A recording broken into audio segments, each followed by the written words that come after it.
And how do we keep our balance? That I can tell you in one word: tradition. Tradition,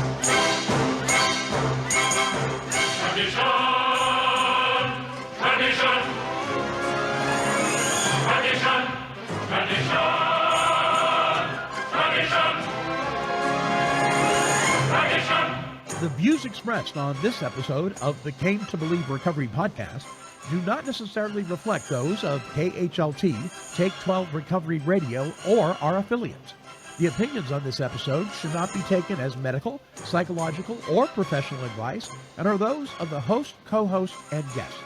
KHLT and Take 12 Recovery Radio are not affiliated with any particular 12-step fellowship.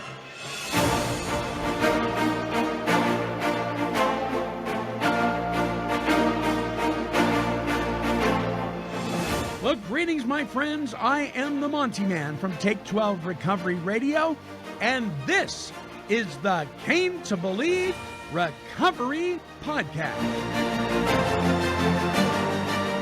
And now, here are your Came to Believe Recovery podcasting broadcasters to launch us forth on this week's show.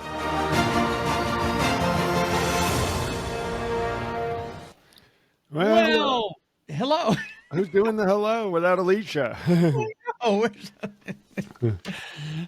my goodness sakes. Welcome aboard, everybody. Tom Williams, the CEO of Came to Believe Recovery, is there smiling if you are watching on our video feed. If you're not, you need to. Right.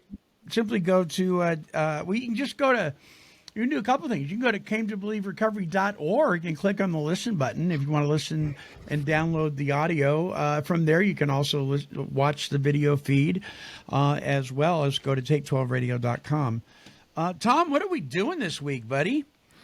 Well, this might be the most contentious show between you and I. And I've gotten myself ready for you just being wrong. And a chance to grow. But in all honesty, all kidding aside, I mean, we're going to be discussing, something that is in some circles quite controversial and in other circles quite necessary and there's purpose behind it. We're going to be talking about the 12 traditions of Alcoholics Anonymous and what they were meant to do, what they actually do. Are they misinterpreted by some? Do we really need them? All those things we're going to talk about today. Yes. It is going to be very interesting. But of course, we got to do this. Yeah.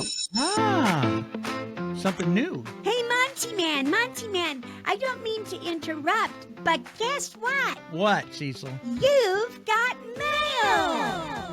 That's right, everybody. It's time to open up the Came to Believe Recovery mailbag. Yeah. So we're foregoing useless and mindless information this week to bring you some mail. Oh, why good. not? Right? We encourage the listeners to write in, and so I thought I would do that on this show. So remember the show we did on perfectionism? So Robert Tannenbaum 3313 writes, perfectionism and control are two of the biggest demons that can affect a person. I gained great freedom when I realized that all my defects and my assets were within the range of average human behavior. Embracing my averageness and realizing that God seems to be quite accepting of average humans was liberating. God knows our hearts and our secrets and loves us just the same. Good word. Yeah, I like that. Sure. Yeah, that's good. Thank you, Robert.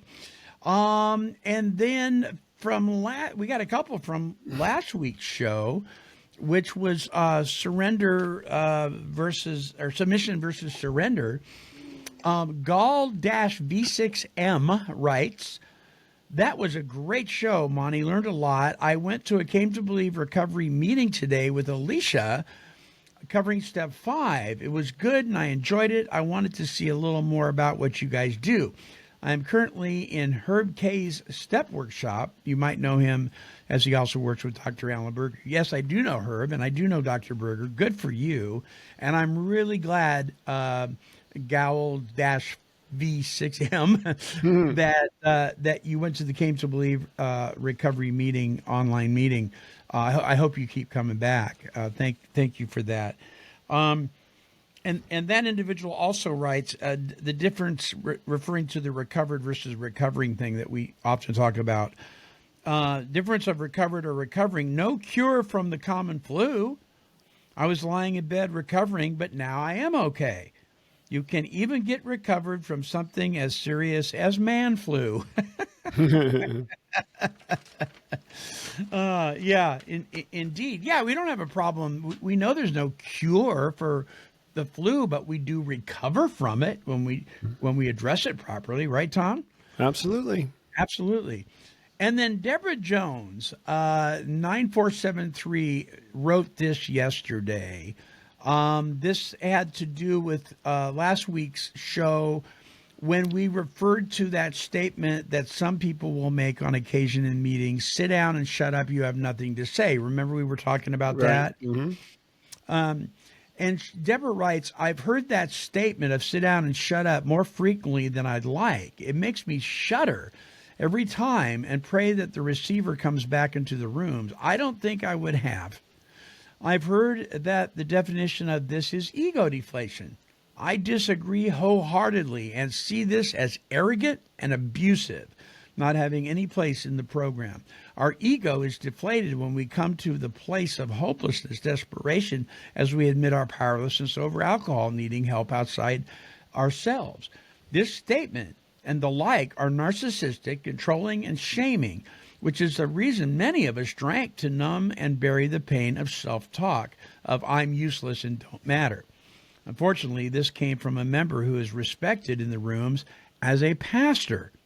What people don't know is that his church is very small and stagnant of growth. I'm not surprised. I would never hear Jesus saying things like this. There was another statement he used at 3 different meetings. I let him know after each meeting that I was hurt by it.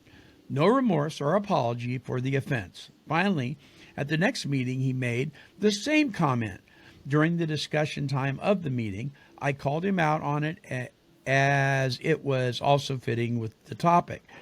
This was on a Friday that I had to leave early due to another appointment. The following Monday, he approached me before the meeting and rebuked me for it. I kept my mouth shut and stayed silent and unresponsive, not giving him any power. A few people told me to make amends to him for taking his inventory.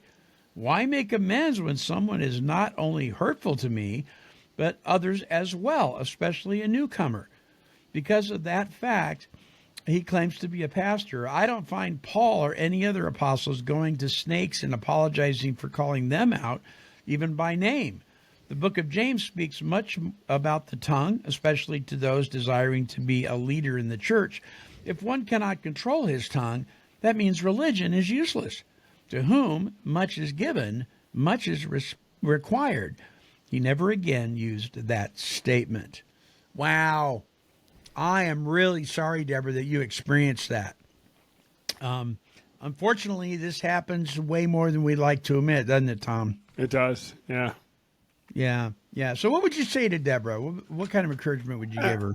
I mean, I agree with her. I mean, when someone rebukes you so badly and then gets you outside, I mean, they've got that so much into their head, I would say. I mean, she just needs to, she can state her truth. All right. I'm also someone that says you can confront a truth, right? Someone with, you can share it in love and say, well, all I would say was, maybe you do the group conscience and come to a decision with the group to say that statement or that principle within the group that you can't talk for a year or whatever it is not appropriate. You know, if that's the talk, or sit down and shut up. It is very controlling to hear that. I would not. Yeah. I think we talked about that. to hear someone's story, to know where they're at least a little bit, and then help and guide and coach them is what the meeting's about. It should be doing the steps, and that stops a lot of it anyway. Drive on there. What was her name? Deborah. Hang in there, Deborah. Right now, come join us. I think you did the right thing. I don't know that you want to pick a fight. I think you can. Careful that anything spills over into the meeting that would then hurt the newcomer even more, which would be a controversy. Right. I'll never forget. I remember Sambo's restaurants. Did you ever go to a Sambo's restaurant? No. Sambo's restaurants. Well, I guess they were very popular out here in the West Coast. But when I was going to college, Bible college, to get a degree in crisis counseling, I remember sitting in a booth. We were studying for our finals. And so you're up all night long, which, by the way, if you're in college and you think staying up all night is going to help you with your final exam, it will not. It'll actually harm you. Get your rest. But we're sitting in the booth and we're having a theological disagreement amongst the four of us that turned into a heated discussion. And we noticed, all of us at the same time, noticed that people were listening, right?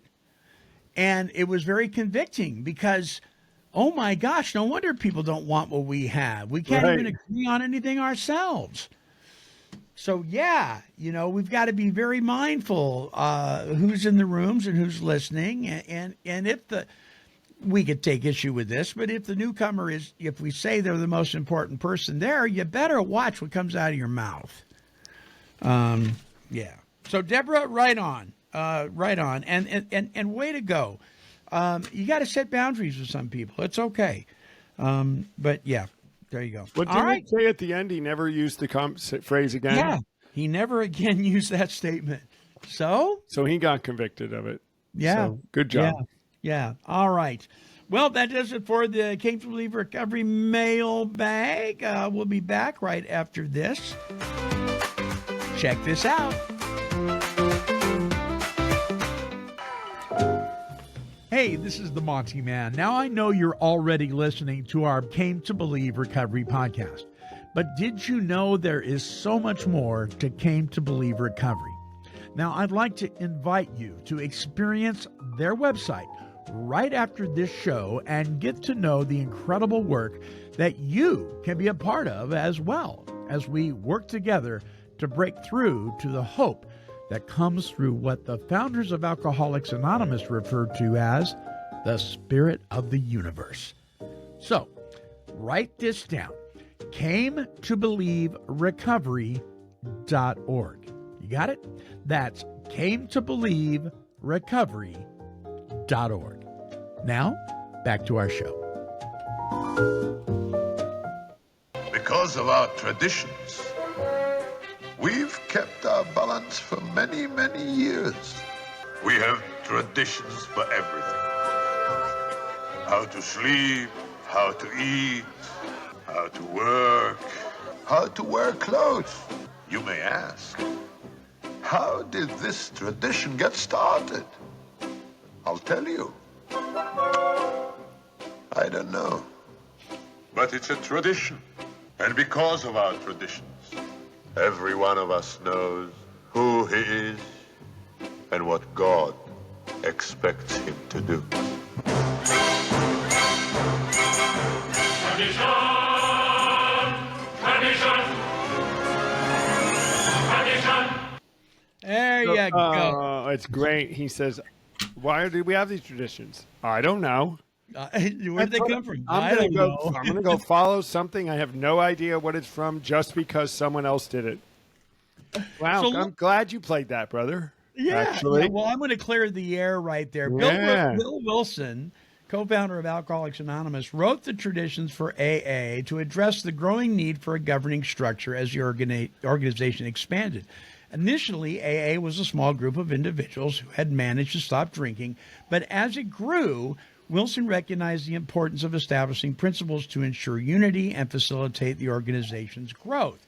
He began to articulate these principles, which later became known as the 12 Traditions, in the 1940s and continued to refine them over time. Wilson's motivation to write the traditions was partially driven by his desire to prevent AA from becoming rigid and dogmatic, realizing that it needed to be a flexible structure. Don't forget that. I'm going to refer to that term. By 1953, Wilson had written 12 Steps and 12 Traditions, a book that expanded on the original 12 steps and introduced the 12 traditions. This work aimed to provide a comprehensive guide for AA members addressing both the spiritual and organizational aspects of recovery. So let me just make something really clear to our listeners, Tom. I personally not even on this show, do I necessarily claim membership in any 12-step fellowship. I certainly don't represent them, right? But we're going to talk about this. And the deal of it is, it's interesting to me, this term flexible structure. My sponsor told me that traditions should never be broken, but they must be flexible because we're dealing with human beings. And I think this is one of the problems. It's become very rigid. And I think we can talk about that too. So this kind of explains why he wrote them. I'd tell you something that's kind of funny, and a lot of people, especially AA historians, will know this. When Bill wrote the traditions, and when he published the book in 1953 for the first printing, people weren't too excited. There were some people that were coming after this poor guy. They just weren't too excited. But he was smart enough to know that the way this book would sell was to write an essay on the steps first. That's why the 12 steps are in there as essays, not so much to teach you the 12 steps, although it does a pretty good job of that, but as a hook to get you to learn about their traditions. That was his thinking, and then it worked, and the book flew up the shelves. But here's my question, and I know we're going to talk about this, and I'll let you take it from here. A couple of questions I have. We talked about Came to Believe recovery one time because of the disclaimer at the beginning of this podcast, which is the same disclaimer at the beginning of all the Take 12 radio podcasts, that we're not affiliated with any particular 12-step fellowship. Came to Believe itself, though, we've referred to many times as really the rebooting of or resetting of the original AA program. It really does do that. And then it's not so much Came to Believe as it is true AA. But do these traditions, do they belong in Came to Believe recovery? Do they apply in Came to Believe recovery? If Came to Believe recovery is indeed AA? Kind of a sticky situation, maybe. I don't know. You hear where I'm going here? Well, I mean, that's going to be my classic response to get out of talking about the traditions. Is what I usually do. Is I usually just don't get in these conversations, but we're going to today. Is that I say we just don't use them because they didn't use them back in Cleveland and Akron. They didn't exist when they were doing the program the way we were doing it. And then I just punt out on it. We don't use them because they weren't using them. Because what you're doing now is what they were doing right. in Cleveland. So we just don't. They weren't part of what they were doing at the time. So, yeah. Right. I mean, we also use the Bible now, where they aren't using the Bible either in AA today, but they were back then. The meetings, some of the meetings had Dr. Bob would bring a Bible and a big book. So the use of a Bible within the meetings and the fellowships in the Akron, Cleveland, in the first 15 or 20 years is verifiable. They were using it. You betcha. So I don't, admittedly, I don't know that much about them, the traditions, as far as what good they would do for us. They wouldn't really do us any good. Most of what they say, we kind of adhere to anyway. I would say so. Our common welfare should come first. Personal recovery depends upon AA unity, I guess. But I don't know if personal recovery does depend on AA unity. Oh gosh, I hope not. Yeah, in our book, it depends upon your a spiritual awakening as a result of the 12 steps. Yeah. That's what the book says, right? So there's one.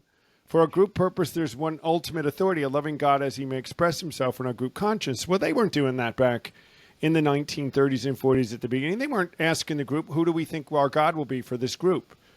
They weren't. They don't even do it now. They don't even do it now, right?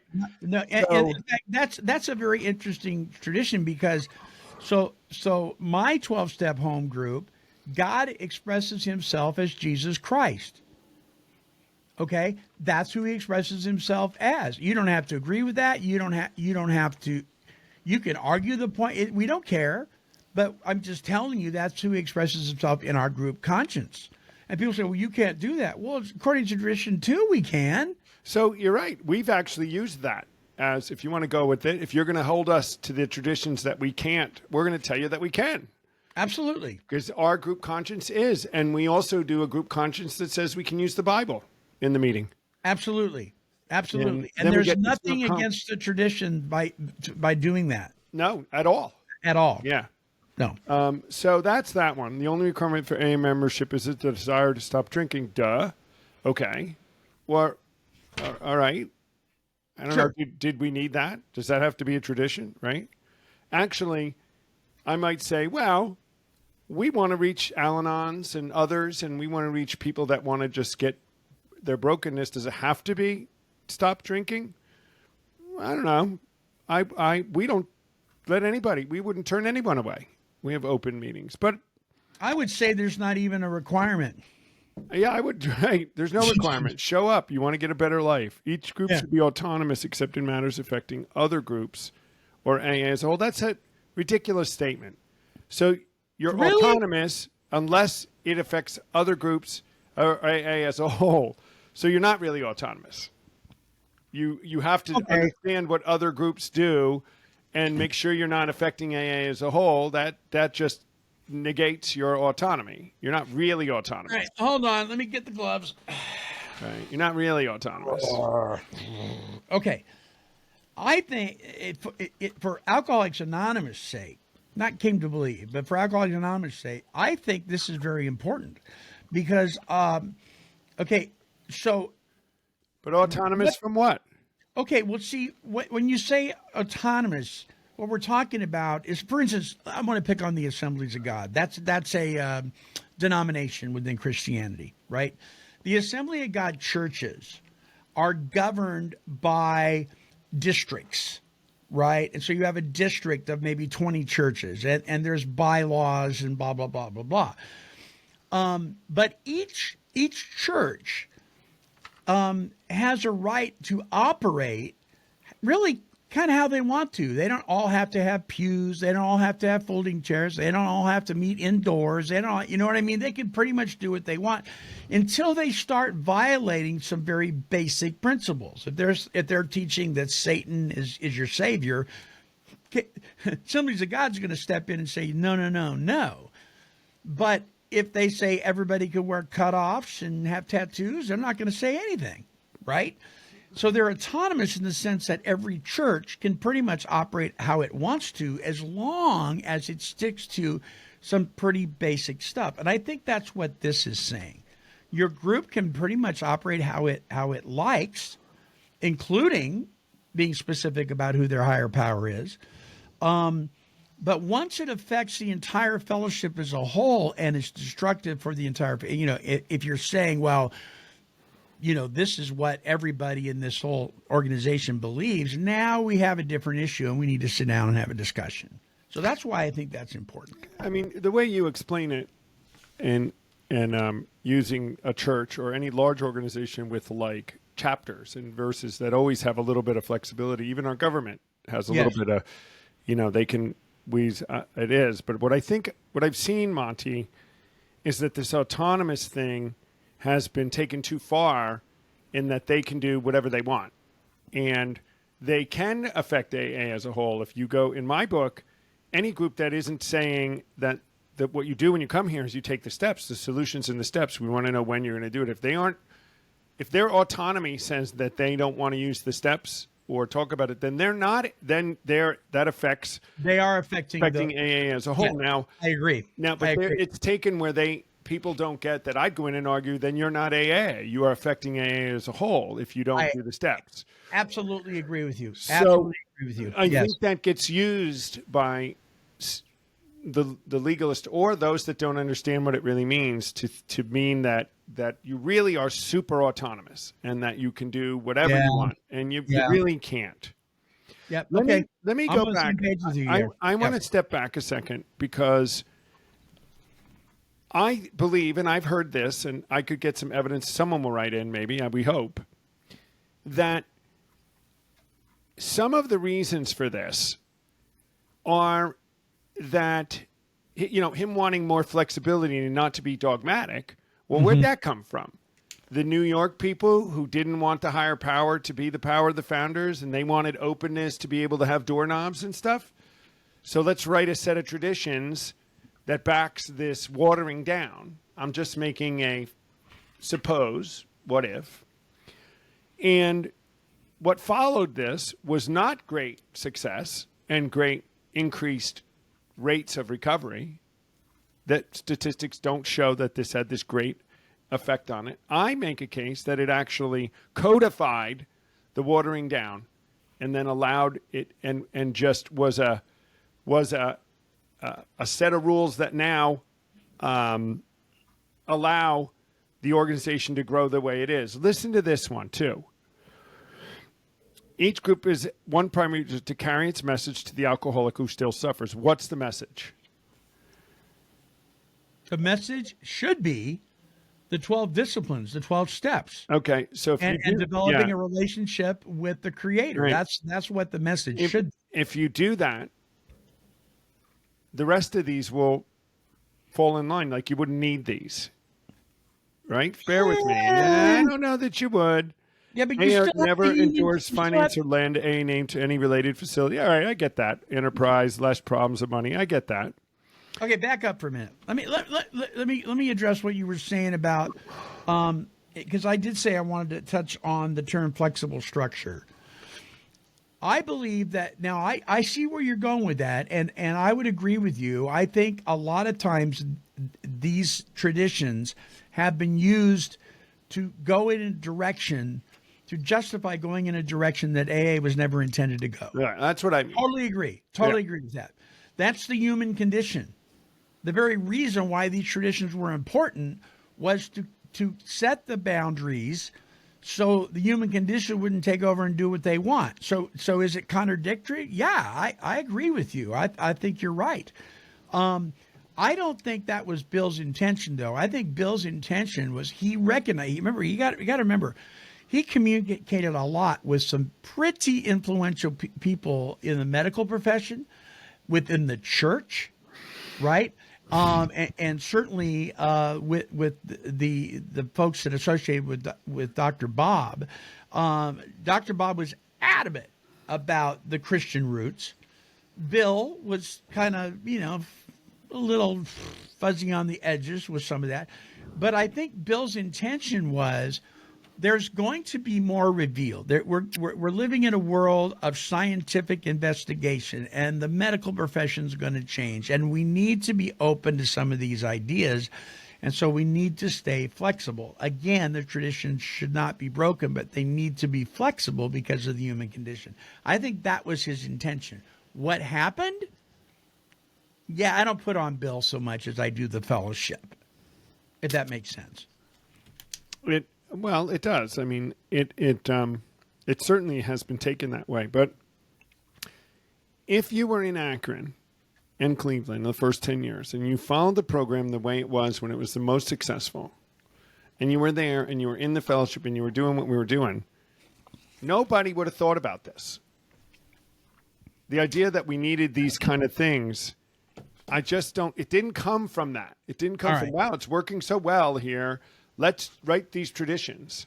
And what I think in some ways, Monty, is its openness or flexibility has really hurt us. because I think there should have been more accountability, a little bit more control. I think they should have never let it get to where they weren't doing the steps in the meeting. It should never been as autonomous. These guys in Akron and Cleveland who said the thing we have, the solution is the program, and that's what an AA meeting is. There should have been some level of accountability that you're teaching the steps. It's the only thing we have. And I think these help to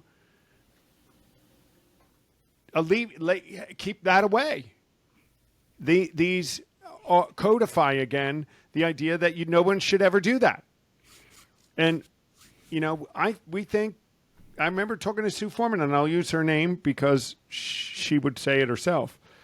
She thinks, and I do too, when you look back, one of the mistakes Alcoholics Anonymous made was not being a little more professional, not having a little more structure that held people accountable from the beginning. That's a Tom opinion. Yeah, I can chew on that. I would agree with that to a degree. Right. I think. Let me tell you, the 12 steps. The 12 steps were given by, and you and I are both on the same page with this. This was divine inspiration given through the Holy Spirit of God through Bill Wilson. In fact, he said when he started to write these things, his hand just started moving across the page. It was divinely delivered. And it is for the individual to, first and foremost, get their head clear, because you can't think clearly if your head's not clear. But once that's done, to help you develop a relationship with the divine, the creator, the God who is God, the God of the Bible. That is the purpose of these steps. Listeners, if you're not a Bible thumping whatever, don't get all excited here. I'm just telling you what they did. This is what they did. Okay. Right. That was the purpose of it, to develop a relationship with God to help you solve your problem. That was the purpose of the steps. The purpose of the traditions was to protect the fellowship as a whole from our humanism. And I think you're right. I think it's gotten twisted. I don't think they're adhered to the way they were meant to be adhered to at all. Do they need a revision? I believe they do. Should they be updated? I think they should. But I don't think they should be dissolved in its entirety. I would not update the steps. The steps are just fine. God gave them just like they are. But the traditions, yeah, I would say. But here's the key thing here. These traditions, as they relate to Alcoholics Anonymous, are no different than the bylaws that are written that are the boundaries and the guardrails for Came to Believe Recovery, or from the Assemblies of God, or from the Rotary Club, or from the Boy Scouts of America. Everybody's got bylaws. Everybody's got guardrails. That's all these were for AA. And I think, whether right or wrong, or whether you agree with them, I think guardrails are absolutely essential when you're dealing with an organization of this size. Back then, they didn't need it. You're right. But as it grew, and Bill had great foresight, he saw this coming. Yeah, these aren't bylaws. These are traditions. A bylaw would be, like, a bylaws for us are, how do you elect a board member, right? They don't have program ensuring that the program stays the way it is, ensuring that the program, right, that the 12 steps are given. It reinforces what we're doing and has structural stuff that has no bearing on how we cover our program. So why isn't the first tradition? And we've said this too, Monty. And I know I was fixing for a bigger fight than we're getting here, because but I've known you now a while. I knew that we see eye to eye on this, and I see your point and some of this as, like I said, I don't know that some of this is all that bad. I just don't see why we have to have it. But I don't why think isn't the first one? Yeah, we don't. Why we're not going to use it? Yeah, we're never going to use it. Yeah, I don't think you do. But when I say I don't mean they're bylaws. What I mean as bylaws are to Came to Believe, or Rotary, or Boys, or whatever, these are to AA. Because AA doesn't really have bylaws. I guess you go into Actually, I think they do. the service structure, you could go Yeah, into they do. that. Yeah. Yeah. I mean, Good, AA yeah. World Services, they absolutely have bylaws. And don't get me Oh, started on that part of Yeah. it. Well, here, and this whole thing where you don't raise money or you don't take outside money, they do.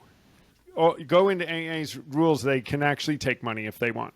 They do take money. They take outside contributions, and they should. It's okay. I'm going to make a statement about that, this money thing, too, in a second. But why isn't the first tradition that all AA groups present the 12 steps of Alcoholics Anonymous as the founding principle of what they do? The primary purpose is to get everybody to step 12. Why? If you and I were writing a set of traditions, that'd be number one, wouldn't it? And that is what I mean by an update and a revision of these. Yeah, okay. I agree with Fair you enough. entirely. Fair enough. I agree with you entirely. Yep. The thing I want to say about not taking money, and this is another thing Sue Foreman and I talked about, that we think one of the reasons that AA, even though it has spread huge, there's no doubt about it. And I got to be really careful about this too, because I get hit on this too. And I got hit a little bit on this over the weekend in London was, it's so big and it's doing so well and we're all not drinking. You can't say AA is the greatest thing since sliced bread. And it has spread like that. Of course, the difference between someone they thinking it's successful because they go to a meeting and complain about everything all the time, and it's just keeping them from a drink, but Right. giving them a fourth dimension of existence. That's where we tend to separate. And I say, well, wait a minute, but the success isn't in the 90s. It's in the single digits of permanent sobriety, right? And I think that's it's less not, than 3%. yeah, that's not Tom's opinion. That's truth. The truth. So because they stayed so autonomous, because they stayed so non-professional, because they wouldn't tell anybody what to do, that's what everybody did. They did whatever they wanted, and it grew into this thing, especially in New York as it spread, into this thing that began to move further and further away from the steps and further away to your version of the steps, or doing them the way you think they should be done, or doing it. And it really doesn't, the steps don't really give that flexibility. Wouldn't you agree? I agree wholeheartedly. Yeah, it doesn't really. There's flexibility within each step to start where you're at and come up, but they aren't really flexible. Well, and listen. I agree with you. I think these traditions need to be flexible as far as the business structure of the fellowship, but they're not. This is not to be applied to the step process Oh, no. Right. at all, because the step process is, I mean, it is not a program of suggestions. It's a suggested program as a whole. Yeah. It's not a program of suggestions. You turn it into a program of suggestions, you might as well go out and drink and stick a gun to your head. Right. So came to Believe Recovery, probably was able to reach hundreds of people a year, maybe 1,000, right? Prior to some recent efforts and partnerships, right? And that was on the wing and a prayer, on nothing, on a bunch of volunteers showing up somewhere. Yeah. Amazing how successful even at the small scale it was, how many people were freed. But in the real picture, we were not moving the needle. It was not even a needle in a stack of needles. It was, you're reaching a couple, 100, 300, 400, 500, even 1,000 people of the 25 million that they say are suffering from substance use disorders. We're not doing anything. Now, this year, we may reach 7,000. And what's the difference? Some money was spent. We're reaching that many people because some money was spent on being able to create a structure that could spread our message. So that's my case to say, when it becomes this no money thing, I think it's a mistake. I think it's kept us under, and we couldn't reach 7,000 people if money wasn't being spent. Yeah, I agree. I agree. I mean, it's a fact. We would never be reaching this many. I think for the Fellowship of Alcoholics Anonymous, though, I think it was a good call. I think it was a good call that they were very, very careful about the money. If you read the book, The Language of the Heart, that Bill wrote, it's his A.A. Grapevine writings from 1944 to 1970. He talks about the foibles all that surround all the money issues and his concerns about them, and it's interesting here that Bill was very cautious and gave warning and heed to don't get too rich. What did AA do? They got $20 million in the Prudent Reserve. What are they doing with that? Nothing. They're not helping the struggling meetings that can't seem to keep the doors open. They're not doing anything, Tom, and they've got all this money. So again, it's the human condition that needs to be straightened out, not the money. There's nothing evil about the money. Well, that's right. Who's got a hold of that money? Are they people that went through the steps like we did? Being guided by a living, loving God, telling them what to do, and that's my defense to us. We do have an accountability group, a board of directors, like a set of like we're back in. We do, and we're all following a set of principles that are the same set of principles that led us to freedom. And my contention, and I think anyone's, is if we keep with those principles and we stay true and honest and straightforward like we're supposed to, the program rates, money won't ever be a problem. It won't. So, that's where there's a difference. You're right. That group, given a bunch of money with a bunch of people who are still in a level of brokenness, and I don't know that for someone who's going to come back and say, how dare you? I think it all depends on the organization and the set of principles that it follows and what they put forth. And so in our case, I think, we're actively fundraising, as you know. Sure. And we're actively fundraising so that we can reach, the individuals, wherever they are, that are getting taught the steps are not paying, just so everybody knows. The individuals that receive the program from us don't pay anything. Yeah, we're not charging people to take them through the steps. Right. Even at private retreats, we're charging them for the rental of this and that, and for the food. So let's be clear, right? Yeah, absolutely. Clear if you want to say having a few paid staff and flying people in and giving them a mission is paying to have the steps done, well, you're just looking for a fight. You're just looking. That's BS. That's not even. Which I've heard. I've heard that too. So I think we're, those are just some maybe too deep to be going in here, but but this, these are,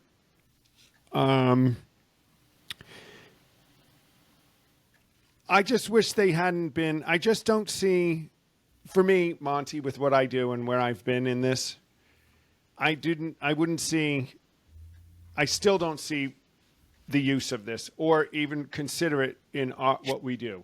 Would you say to me in 2 years when we've grown to this huge thing that we would need this? I would say, well, no, all our Came to Believe meetings are solution-based. They have a script. They follow the steps. They teach a step a week. They're solution-based. They teach 10, 11, and 12. If they do that, they're doing this.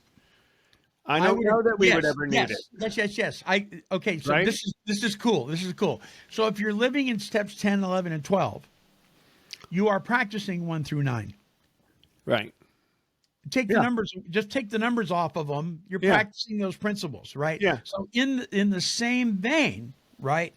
If you are staying accountable, if you are accountable to your God and Savior, if you've made yourself accountable to a specific group of people, whether it's a board of directors or whether it's your best friend and your sponsor, whoever, if you're following the spiritual principles that are laid out in those 12 steps, then you as an individual are already doing this. Yes. You're already doing this. Thank you. Absolutely. Just as you as an individual are already practicing 1 through 9 if you're living in 10, 11, and 12. It's the same thing. And so yeah, does an organization like Came to Believe Recovery need this? No, they're already living it. They're already doing it. I guess we could print it out if you wanted to. But so I look at these traditions, and again, I think these traditions were a good call on Bill's part. I think they've been misrepresented. I think they've been abused. Heck, the steps have been misrepresented and abused, right? It's God as you understand him, so that means you can create him out of your own understanding. That's not what it says. You're abusing the privilege of having that spiritual principle in your book, in your library, by making a statement like that. And people are abusing these traditions and not defining them properly. I think they need an overhaul. I'll probably get a lot of flack from AA people, but that I say that not as somebody who's an AA member or represents AA or knows much about AA at all. I'm just saying that as my personal opinion, which happens to be correct. So they came out of, see if you agree with me with this, though. They came out later in the 50s. They came out of a need to, I think, support some of the things that were happening in the groups in New York and around. And they came out backwards. They came out because Bill said there's this effort from some in the group to say, we want our own God. So let's put it in here. We want to have the group decides who the God is or who the power of the God is. And we don't want that to be told that the God is the God of the Bibles.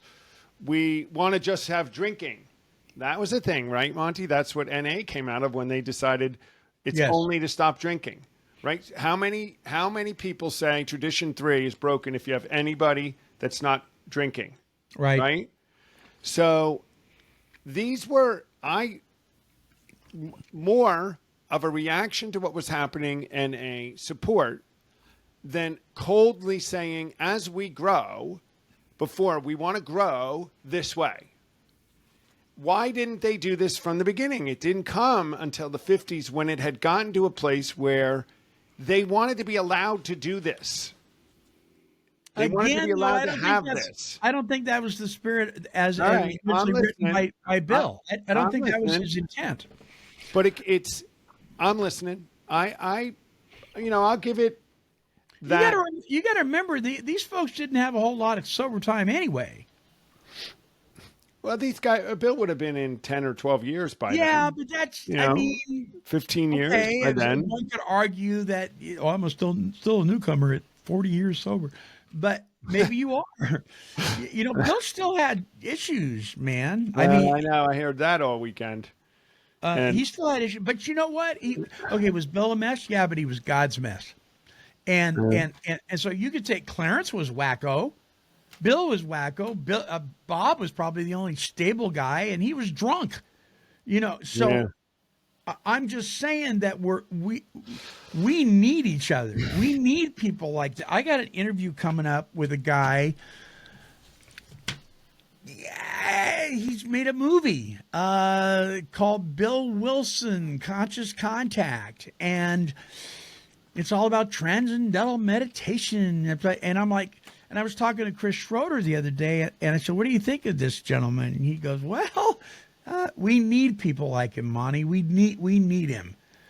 And I'm like, okay, do we? Well, I think so. It's kind of like the sons of thunder in the Bible, right? The apostles needed those guys. They needed James and John and these guys. They needed John the Baptist, who was, talk about a wacko case, right? They needed the thief on the cross. They needed Judas. We need each other, brother.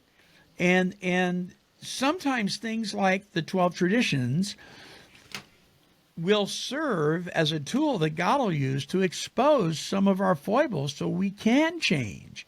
And I think the mistake that Alcoholics Anonymous has made here is the lack of willingness to look at these traditions and hit the reset button. I think that's where they made a mistake when it comes to these 12 traditions. But But I think the spirit of it originally was right, was pure, and it was intended to do well.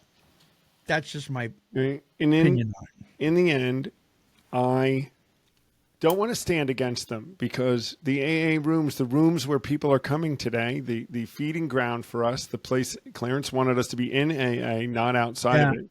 We, like you said at the beginning, in philosophical sense, we may be true AA, right? As true as there is, bringing this message, and that we're trying to reboot it. The last thing we want to do is make ourselves enemies of the group that where the people need help or are coming for help. That when today, this is where it is. So I don't want to, that's why I hardly ever talk about this. And I don't really have a strong feeling. I try not to have it. My official statement on them would just be,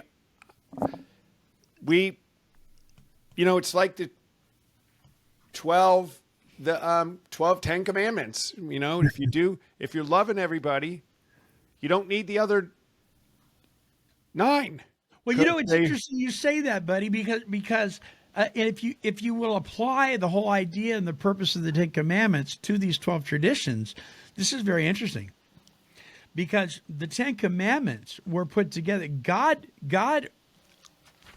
directed Moses in putting these together for the purpose to show the children of Israel that they couldn't obey them. Right. It wasn't to show them what to obey. It was to show them they couldn't obey them, and that they would need a savior to stand in the gap between the law and grace.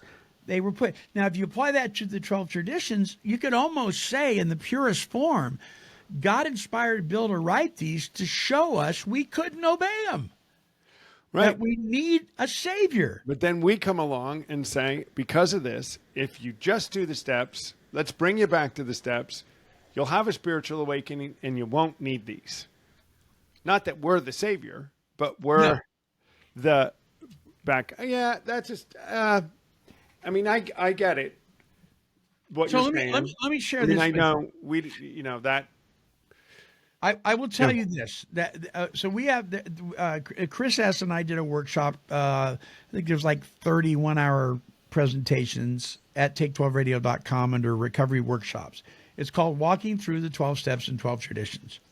It's the history about them. It's in depth. It is extremely eye-opening. I would encourage anybody to go and to listen to it. And then I had a lady on, Carol Ann Preston, years ago, who wrote a book called Remembering Who We Are. And it was applying the principles of the 12 traditions in your personal and family life. And I got to tell you, it was really beneficial to Marcia and I, particularly in the area of every group ought to be fully self-supporting, declining outside contributions.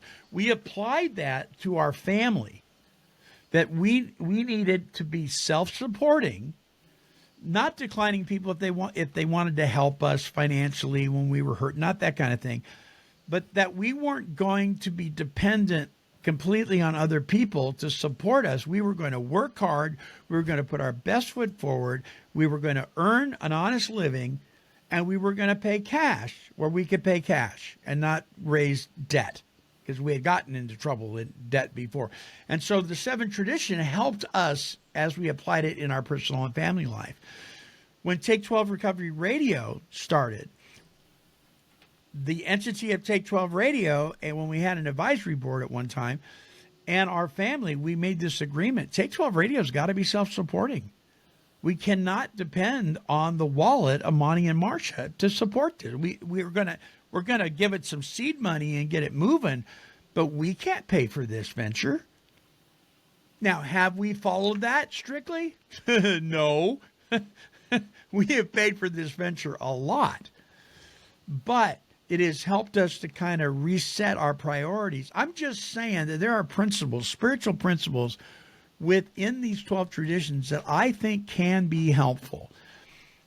I don't think it's the ink on paper's fault. I think it's how we've used them and abused them that has gone sideways within the Fellowship of Alcoholics Anonymous. I certainly don't think that these are necessary within the Came to Believe recovery structure. No, I do not.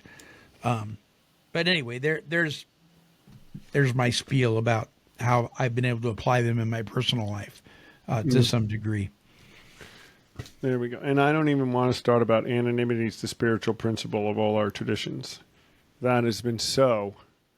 That is so misunderstood. Yeah, it's That is so misunderstood. You know, it's our public relations policy that's based upon attraction rather than promotion, not our personal stories. Dude, I would go into the grocery store and I'd see somebody from my 12-step home group and I'd say, "Hey, Fred," and they would turn the other way. And I'm like, "Hey, Fred, when I was at the store the other day and I tried to say hi to you, why didn't you respond? You ignored me. What's up with that? Did I do something wrong? Did I offend you?" "No, I just didn't want people to know that I was in the program." How are they going to know by saying hi in the grocery store? I know, right. Oh, my God. And I love this. Everybody knew when we were drunks. Then we get sober and you don't want anybody to know. You're all standing outside of the meeting that's got a giant triangle above the door that everybody driving by can see, and you're smoking cigarettes and talking. What do you think they think you're doing? Right. The promises say don't want to regret the past nor wish to shut the door on it. Right. I don't know. Yeah, that is so misunderstood. And that whole anonymity is a spiritual foundation. So I don't even know what that means. Spiritual anonymity is not a spiritual foundation. Well, what it meant was you're not supposed.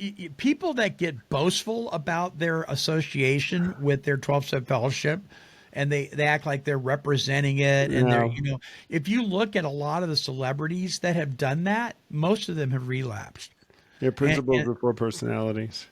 I get that. I mean, in my personal life, I got to put principles before the personality. Otherwise, I'm probably going to say something that's not helpful. Yeah. Clarence said, "Forget about that. It's promotion." He did. How's anybody going to know if we don't do some level of ideas? And if you want to know one that we're just blatantly not adhering to, it would be that one. We do Facebook posts. We advertise. We market. We don't give up anybody's personal anonymity. Right. But we do reach out to the fact that we have a program for you to come to, and we advertise it. We do. And I'll go on a TV show to talk about it. I will. And be not We're mistaken. doing it right now. We're doing it right now. Right, we are. Be not mistaken. Alcoholics Anonymous does their fair share of advertising. Right. Go to a major metropolitan city and watch what's on the side of buses that are going by. Yeah. Right? You need help with drinking? Call AA. 1-800 blah blah blah. And I'm okay with that. I'm okay I with think that. They ought to do that. Right. How are you going to know where the meeting is if it's not published someplace? I mean, get over yourself. Right. We're probably more on the same page than we thought we were. We are. Yeah. It's just, as usual, at any level that you disagree with me just is your wrongness. And it does give me a chance to grow because I just have to, and pray for you. That's it. Anyway, we miss Alicia today. We do. She wouldn't know what to do with this, and it would have been fun. Because I don't think she cares about this, except she's a rule follower. I remember her saying she went to some meeting and they were disparaging the 12 that Came to Believe meeting she was running because it didn't use the traditions, and that you couldn't be AA if you didn't use the traditions. And I just don't know where that is. Okay. And she didn't know how to answer to that. So this is what I would say to her. And if Alicia, you're listening, and I'll send this to her.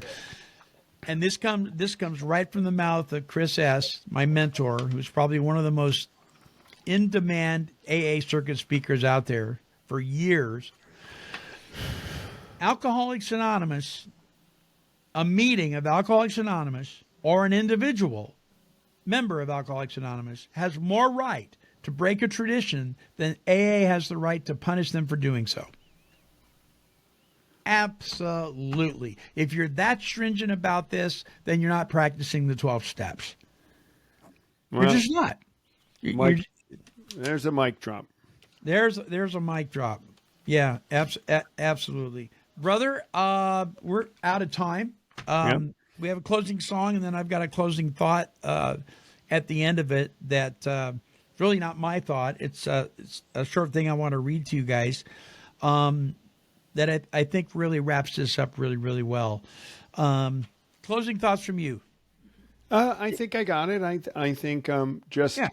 that the traditions, just as far as Came to Believe Recovery, we practice 10, 11, and 12, and right now wouldn't see the need for these types of traditions, but take no stand on them as far as an organization.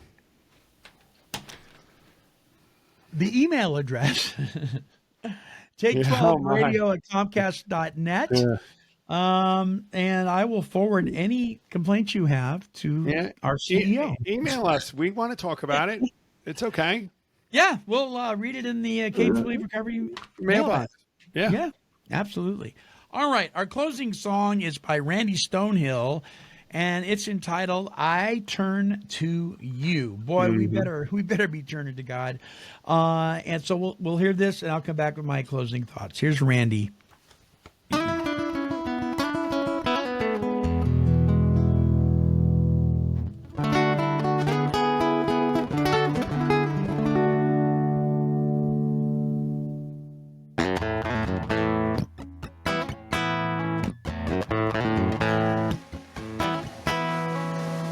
There is a window in my attic where I have gone so many times, sending my prayers up like a letter written across a paper sky.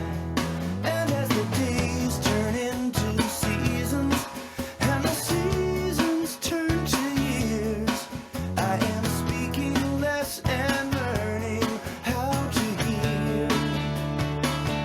I turn to you like the night turns into morning. I turn to you when I feel like trouble's knocking at my door. I turn to you, and through all the years you never turned away. And I am always turning back to you.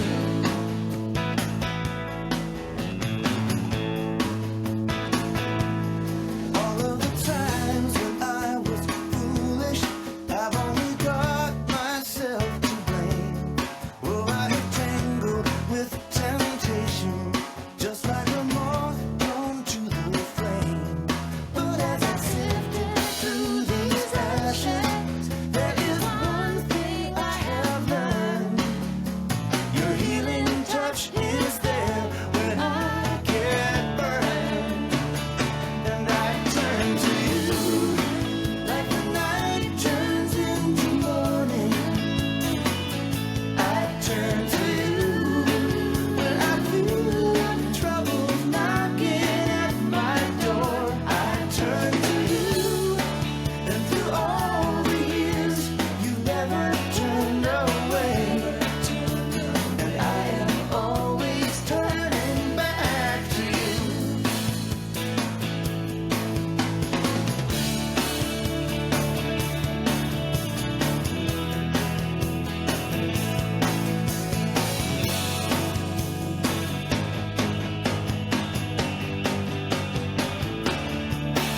I turn to you like the night turns into morning.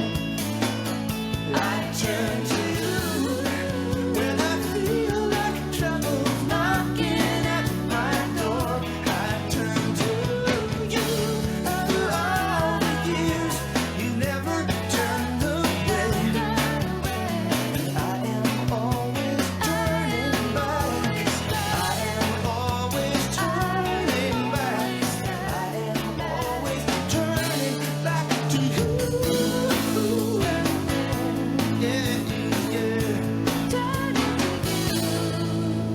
Randy Stonehill, I Turn to You. Okay. What have we been talking about today? Maybe we've been talking about boundaries and rules and regulations and yeah, we need all that kind of stuff. Well, we do need discipline in our life. In fact, coming up next week, the topic will be discipline is freedom. So we're going to be talking about that. But when you put this all together, I thought I would share. This comes from the book Basic Prayer and Simple Meditation by Mike D. A recovered alcoholic talks about beginning spirituality. And this is what it says. It says, I've always thought that a bird in flight is a very spiritual thing. I still think so. Yet, at an earlier time in my sobriety, I would have given you a much different reason. I would have said it's because it appears that a bird is a creature who is totally free of all restriction. Darting and gliding anywhere he wants, he seems to be conforming to nothing, obeying no one, observing no laws, unencumbered by any rules. At that time in my sobriety, that's what I thought spirituality was. Spirituality, as I saw it then, demands nothing from you and commands you to do nothing. It just allows you to be perfectly free. It's total freedom, like a bird.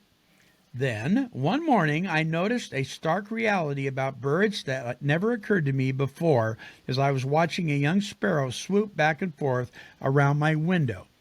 Just as I was feeling a little bit envious of his freedom, I suddenly realized that this little bird was not free, at least not in the way I thought he was free. No, actually, a bird in flight is strictly obeying a very definite set of laws and rules, the natural laws of aerodynamics. He was first introduced to these laws as a fledgling leaving the nest. He had gone through a learning process which taught him there is a right way to fly and a wrong way, and he learned to distinguish between the two. Through a repeated process of flying and falling and flying, he found that he must conform himself to these natural laws. The laws would never conform to him. Yes, it was all very rigorous. Every lesson and every trial flight was all about learning precisely how to obey rigid, unbending, natural laws. It was as uncomplicated as this. When he obeyed, he flew. When he didn't, he fell out of the sky. Pretty simple program. I love that. So whatever you think about boundaries and rules and all this kind of stuff we talked about, listen, if you want to be as free as a bird, you probably want to think about being as obedient as a bird. There is freedom in obedience. Next week, we're going to be talking about discipline being freedom. And so we invite you to join us here at the Came to Believe Recovery Podcast and remind you that all this stuff is something to think about. We'll see you later, everybody. Bye.